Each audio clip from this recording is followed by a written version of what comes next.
This section is on skewness, or the different shapes of data.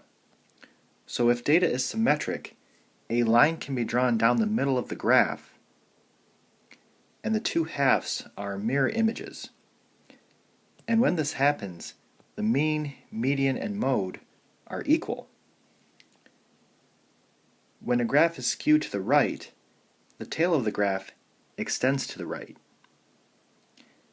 And when this happens, it pulls the mean and the median to the right, so that the mean is greater than the median, and that's greater than the mode.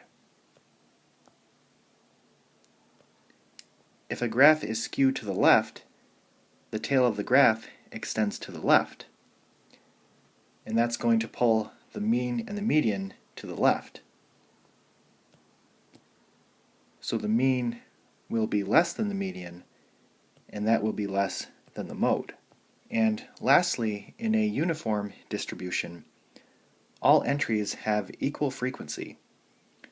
There is no mode, and the mean equals the median.